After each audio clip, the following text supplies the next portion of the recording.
Good morning and welcome to the Conference of Trees. I don't know if you noticed the butterfly that is on the screen. I'm sure you might have some ladybirds landing on your laps, which is quite unusual for a conference.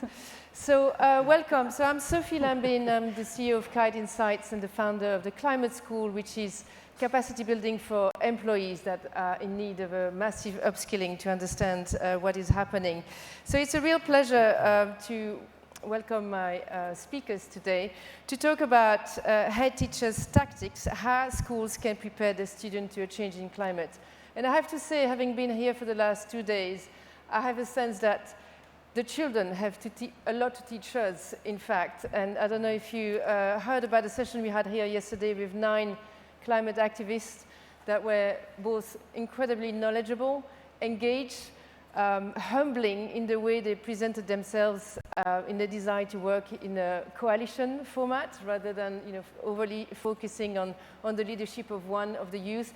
So it's interesting to see how much the tables are turning in many ways in how the young are taking the lead on climate action.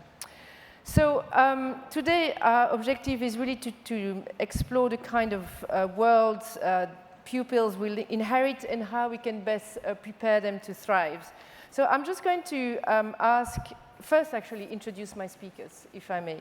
So we have here 3 heads who've really been thinking deeply about this topic and how to bring climate and sustainability in your values, in your curriculum, in your culture. To my right, I have Teresa Andrews, who is a Director of Curriculum Innovation at Thomas Battersea Senior School in London. Next to Teresa, I have Jane Lennon, the head of Alleyne School, also in London. And next to Jane, I have Robin Macpherson, head of college, Robert Gordon's College in Aberdeen.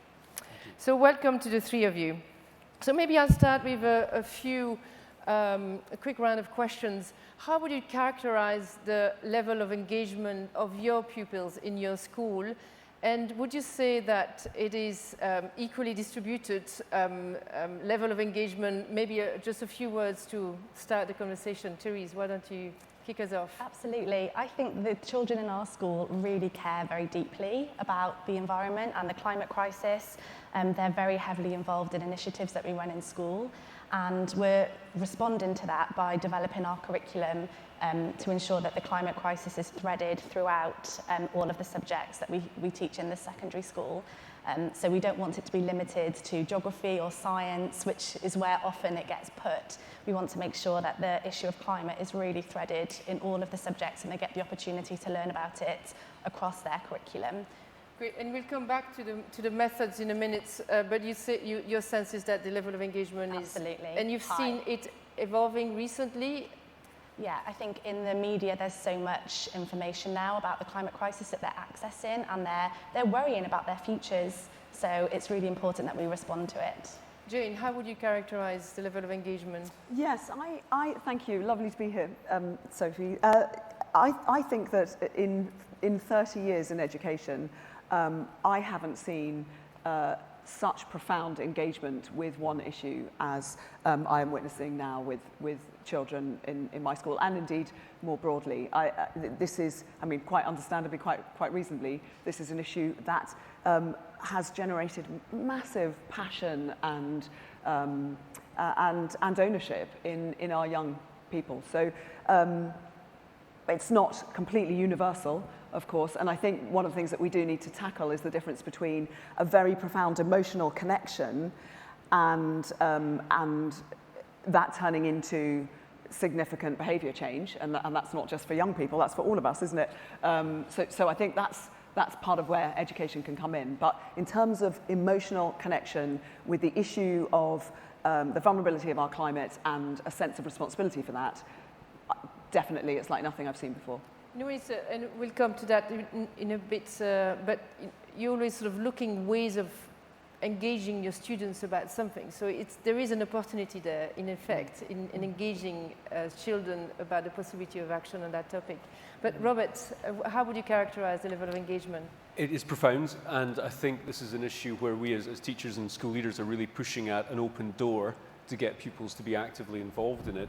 I was talking to Lord Billamoria recently, who's the Chancellor of Birmingham University, also chairman of the Confederation of British Industry, and he said that the students in his university care about two issues more than anything else. They care about diversity and sustainability. And I think that's right, and I think those two things are interlinked, and we've just been hearing a lot about that with partnerships between the Global North and the Global South. And this is one of those rare times in education where it's the students saying to the teachers, you need to care about it more than or as much as we do. Well, very often as teachers we're saying, look, here's an issue that you may not be aware of and we're getting you to care about it. It's very much the other way around, this dynamic. It's really coming from young people, and I do think Generation Z care about this in a way that no generation has cared about it before, which is great. It gives us grounds for optimism, but it means that we need to capitalise on that in schools to make sure that we're providing the education that they deserve and the opportunities that they need to help the global crisis be tackled. So how do you channel that? Because climate change is the cause of anxiety, deep anxiety, existential anxiety, anger, curiosity, desire to take action to the extent that children might not turn up at school on Friday. As head teachers that are there to equip the children for the future, how do you manage that new form of activism combined with that, I think, unprecedented level of anxiety as well? I don't know who wants to go first on that one. If I may Please. start, I absolutely think there are two answers to that. First and foremost, it's about agency and efficacy. It is absolutely about reminding the children that they have a voice, and then listening to that voice and acting on it. So in big ways and small, actually. So for example, in our school, the school council wanted meat-free Mondays.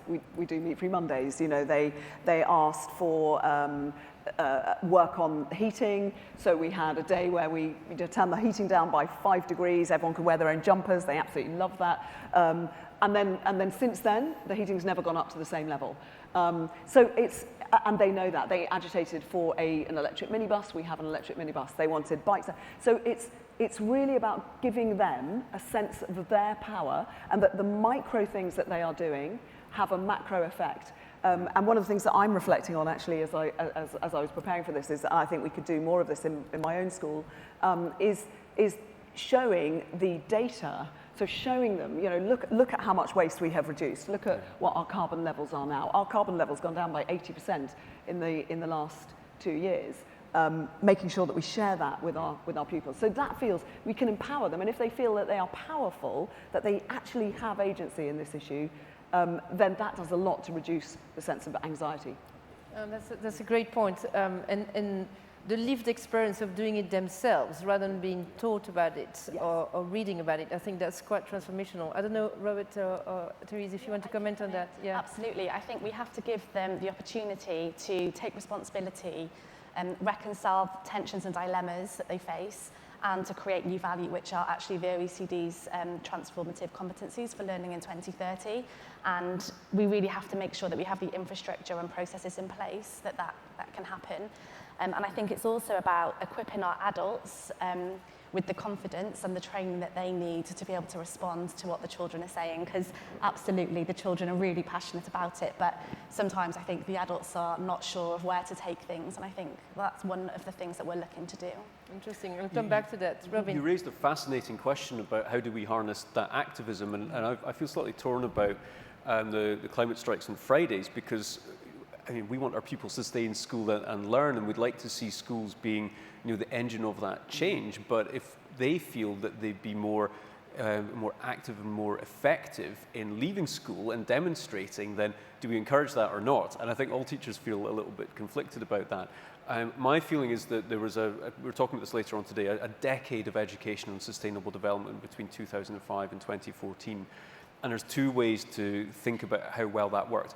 Either that worked so well that we kind of started a fire with all these young people that in their imaginations and thought, well, we can really take this issue on, or it didn't work very well and they became frustrated with the system and thought we need to take this into our own hands. Now, I don't know what the exact answer is to that, but we definitely now need to be able to harness that activism and do it in a constructive way. So the examples we've been talking about so far are great, because it does show that, and the key word Jane used there was agency, that pupils have that agency.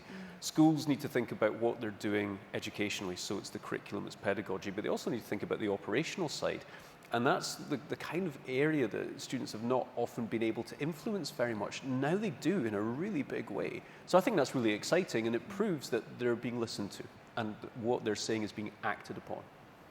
So, Therese, I want to take on what you were alluding to at the beginning, saying that you want to take the teaching around climate outside of the geography lessons. And that's also something that really struck me in this panel we had yesterday with those youth. They see climate solution as being profoundly intersectional, at the intersection of ethnicity, gender, disability, justice. So, and that's how the youth see the solution playing out. So can you expand a little bit on the tactics, because this is what this session is about, that you're deploying, and how does that work in the curriculum? Yeah. And then I'd like to expand that question to both of you as well. I think that in secondary schools in particular, and I think primary schools are much better at doing this, but in secondary we organise our learning into subject disciplines, and it becomes very siloed, and as a result sometimes issues of climate can get given to certain departments, and like I said, it's often science and geography, and what we're doing is trying to share that responsibility between everyone, and all adults become responsible for delivering curriculum and learning on climate. So we have 3 curriculum lenses in our school. They are climate consciousness, innovation and inclusion. And we think that those 3 things are really important to be threaded throughout all of the subjects that the children learn. So our teachers are planning with them in mind, and the children are viewing their learning very critically through those lenses. So can you give an example of how climate change plays out in religious studies? Or I don't want to put you on the spot, Yeah. but can you just bring that to life a bit? For example, in English, you could look at the narrative that's coming to us in the news, in newspaper headlines and the articles that we read. In design and technology, it might be how sustainably our goods are produced and manufactured and what materials are being used. You know, there's lots of different ways all the subjects can get involved. So that's what we're in history as well. You could see how really it started weaving out and see the historical evolution of. And in computing, you know, you want to think about tech solutions to the climate crisis. So every subject is important in addressing the issues. Yeah, that's really interesting. Does that resonate with you, Jane? Massively so. I mean, has there ever been a more universal issue in a way? You know, it is absolutely about all of us. Everyone lives in this world, and everyone experiences the environment. And so, I think one of the really exciting things, actually, about the last 3 or 4 years is the way it has the climate focus in the curriculum has moved from just being on the edges of, you know, geography or science or DT, and has become a much, much more universal thing. And it's exciting. And when subjects meet each other, which they can do if you're exploring the climate, amazing things happen in the margins. So that is great. The only thing I would say is I think there is also, I feel very powerfully that there is also a place for this to be happening, for us to be studying the climate in standalone focused sessions as well. So not only should it be part of our, our English lessons or our maths lessons or Spanish or whatever, but we should also, I really powerfully believe, given the urgency of this issue and given the universality of this issue, we absolutely should be teaching separate, bespoke, focused climate lessons for all our kids in the timetable. And I know that there's a bill, actually, Lord Jim Knight in this country is trying to get a bill through Parliament now. His Sustainable Education Bill is specifically focusing on that. So it's proposing that the citizenship lessons, which we currently have to teach and are timetabled, should be taught using a climate lens. Completely brilliant idea, solves that problem without costing any money. Would need a little bit of support perhaps with training teachers, but fundamentally a really neat solution to that problem. And in the meantime, whilst that's going through government, we have, in our school, for example, we have something called ALP, which is the Alain's Learners Programme, which specifically teaches the skills that are necessary to create the problem solvers of the future through a metacognition course. So we look at critical thinking, we look at research, we look at problem solving, we look at collaboration, all through the lens of climate change and how our children can be part of the solution. I want to go back to school when I hear you talk about it. Robin. Please come. What Jane said is right on the money, and if I can point people in the direction of a really good PhD thesis, I know people don't typically have time to read PhDs, but Dr. Daniel Olson of Karlstad University published his PhD about 3 years ago now, which is looking at approaches to education for sustainable development, and there's a fantastic model that he's produced that picks up on what you were saying earlier about this needing to be holistic. It's not just down to geography and biology, but it should be all subjects, it should be all levels, all ages, and all staff that think about what does it look like in my situation.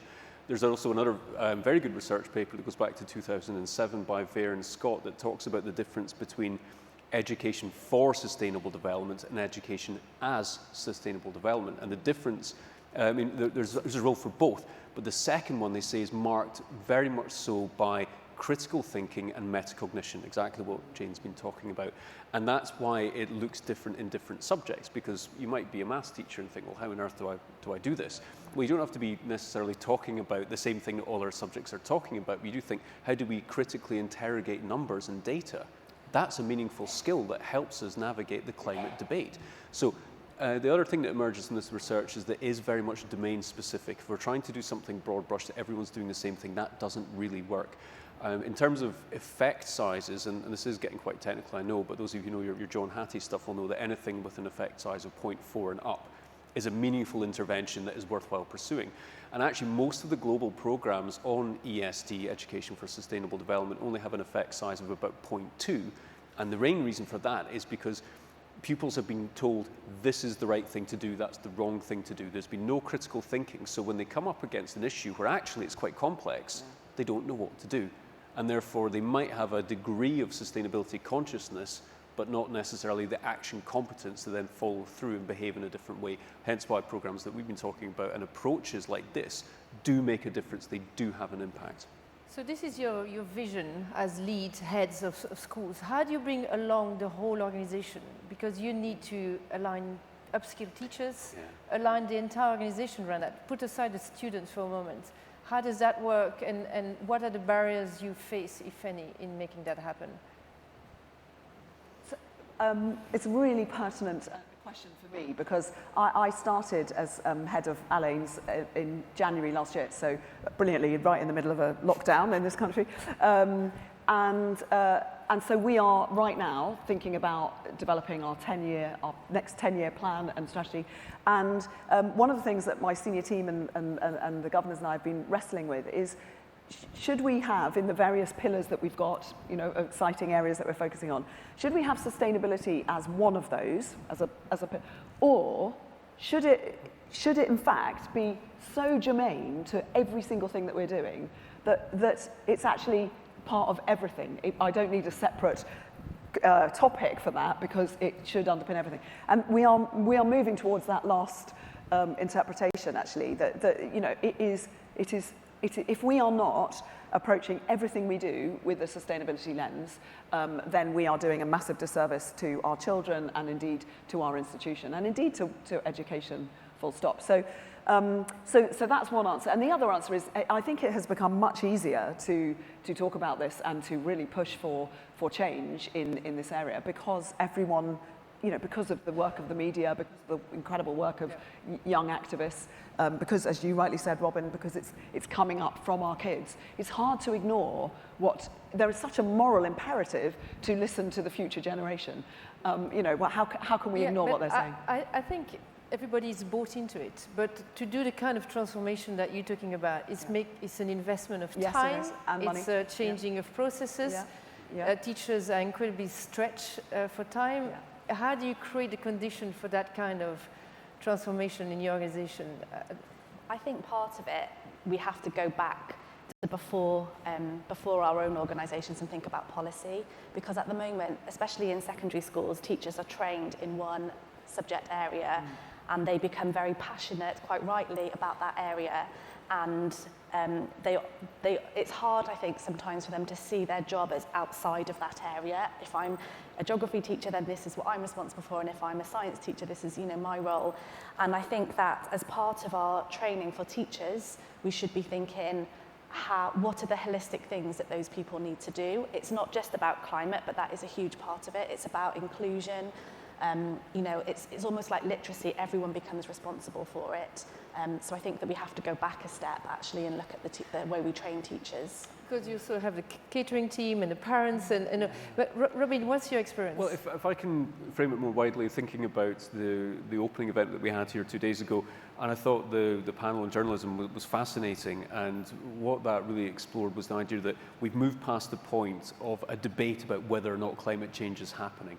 That's a fact. That's long gone. Now it's a battle really between the forces of action and inaction, and the tactics that are deployed to try and slow this process down. So I think what we need to do to get everyone on board is we don't have to argue the case anymore for this being important. We just have to think about how do we be a part of the forces of action and being activists rather than a really interesting word that I picked up on for the first time at that session, the inactivists.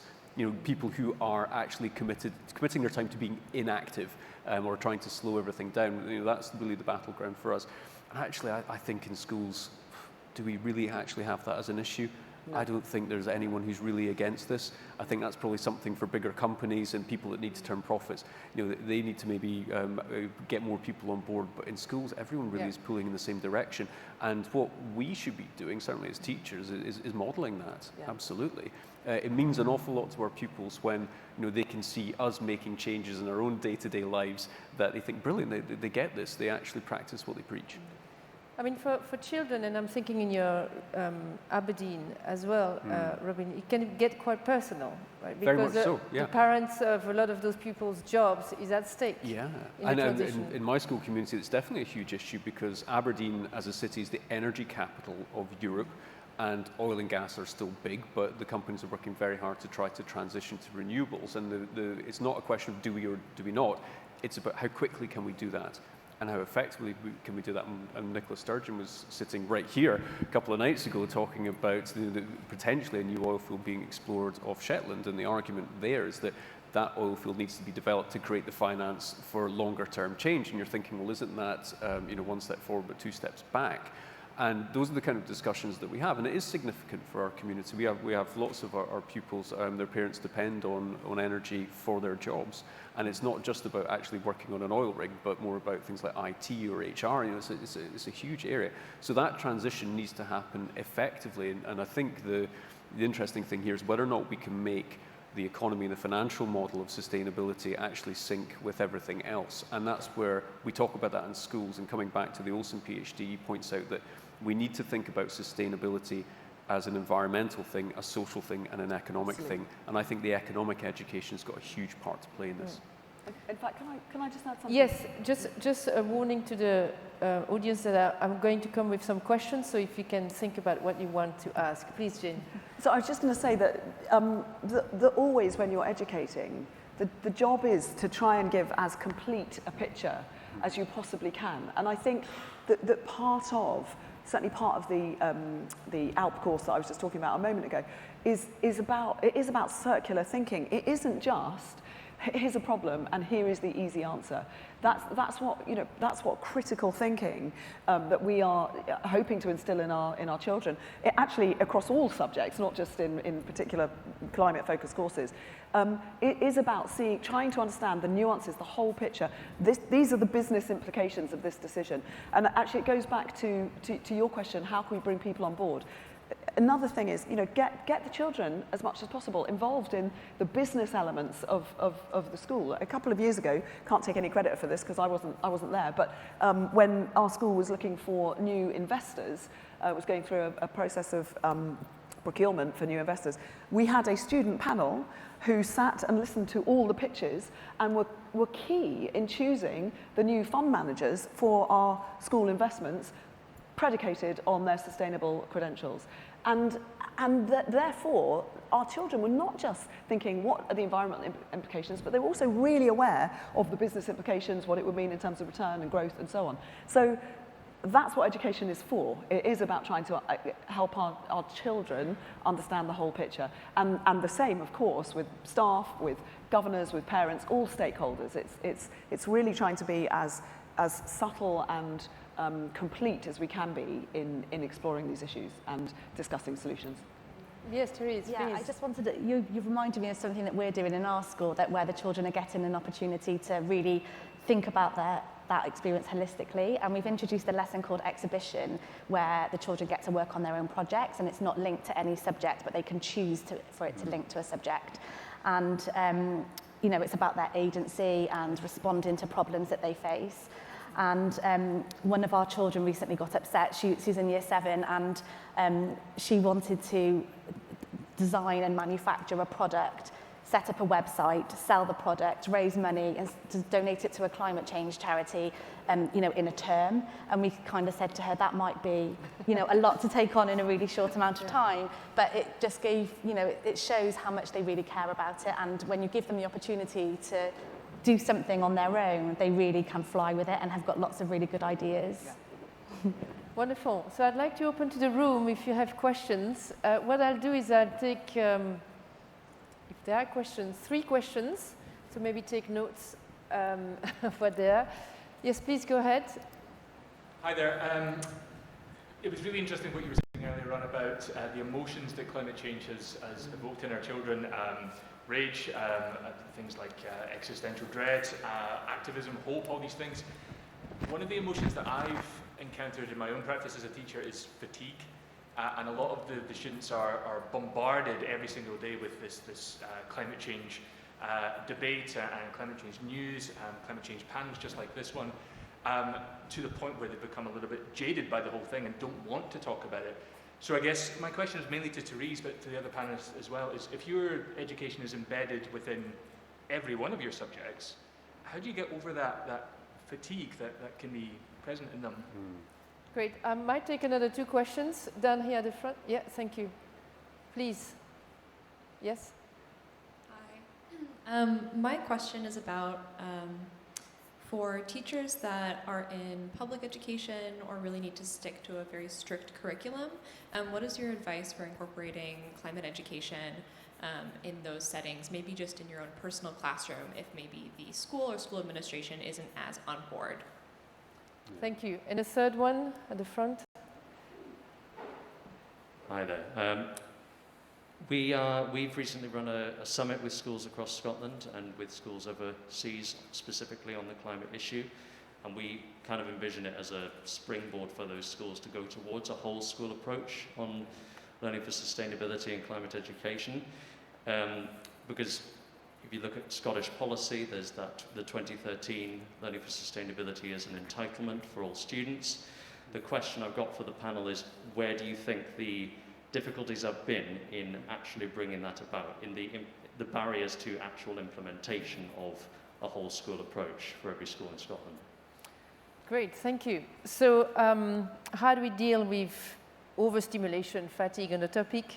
How do we make access to that education around climate inclusive or democratize access? And how do you deal with the barriers of embedding that into the school curriculum? Jane, do you want to go pick your... Okay, thanks, Sophie. So I might start with the fatigue point, which is a really, really good point. That whole, the apathy that can set in, particularly, as you say, with teenagers who have got so many things to worry about, and the mental health concerns are real. We all know that. So I think the answer with that is what it is for any area of school life where there might be apathy or fatigue or disengagement. It's, teachers are great, aren't we? We're all great, aren't we, at trying to find the thing for each individual that's going to speak to them. Where are they? So if you are not turned on by the broad existential exploration of this issue, but you are someone who, I don't know, really loves drama, then how might you make the process of performance be about something to do with sustainability or climate change? Or, if you love working with data, so, how could you, to your point, right, you don't want to hear about climate change, that's fine, but you do really love maths. So let's look at let's just do the maths thing. And it's coming in almost by stealth. And I think that's the answer. And that's how you do anything where you're trying to get people engaged or inspired in something that they're not naturally. So I suppose what I'm saying is perhaps you depoliticize the issue for kids who are not going to be switched on by the political argument or the moral argument. And you simply make it part of what happens anyway in schools, which is, right, where are these individuals in front of me coming from? How am I going to reach them? I love what Saku had to say about optimism is really important here. That climate anxiety is a term I don't like. I acknowledge it that it exists, it is a thing, but it's something that we've got to try to help our pupils overcome. And a recent study by Bath University showed that 56% of people that they polled thought that the planet was doomed. Now, how do we get people to actually think that what they do in their life makes a difference, and it's worth learning about this if that's the mindset? So we have to tackle that mindset, and I think you're right to raise that as an issue.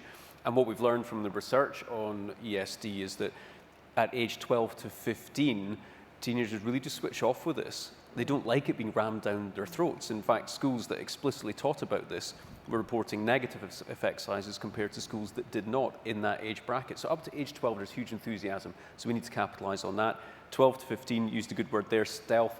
And I think critical thinking is the Trojan horse for sustainability education.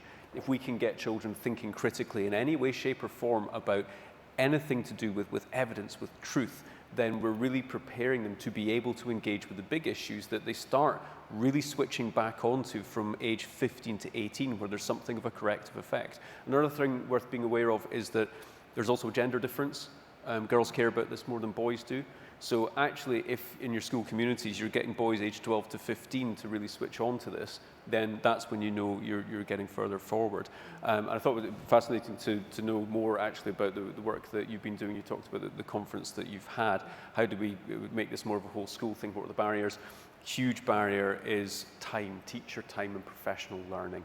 This is not financial resource heavy. It's not like ed tech, where we've spent untold billions of pounds over the last generation trying to put technology into schools. We don't need to do that with this, but we need to upskill teachers because it's not a common skill set. So actually, the best investment we can make is professional learning programs that help teachers focus on critical thinking and metacognition, because it doesn't have to be subject specific necessarily. It needs to be, I think, pedagogical. Robin, we only have 2 minutes left, so Therese. Absolutely agree, and I think we also have to think about our well-being of our teachers, because as you said, there is a lot of fatigue of, we have to keep repeating this message, and teachers find that really hard as well, so looking after our teachers.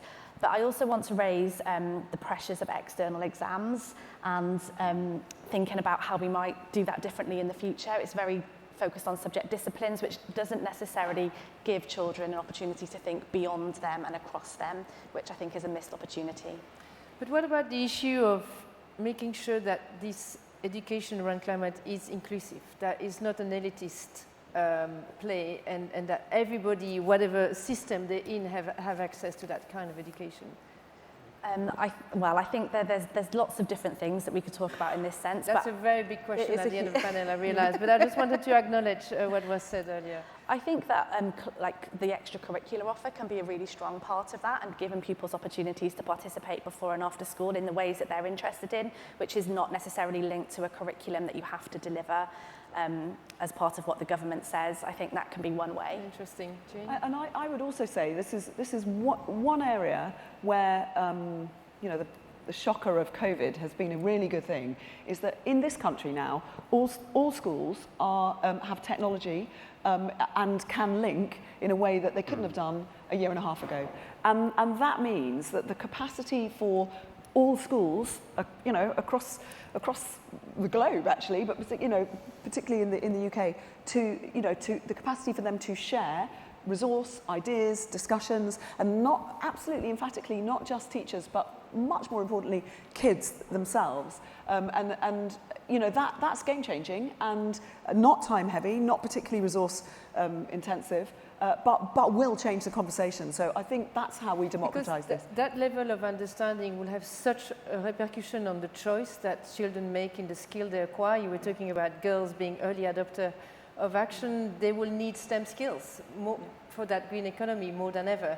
So how do we make sure that they have access to that knowledge to make the right choice that make them empowered to contribute to the green economy? You know, that's if people watching at home and online and all the teachers in the audience take that question away and have that discussion back in your schools, that's a terrific question, and one that I wouldn't say that I've got an obvious and easy answer to.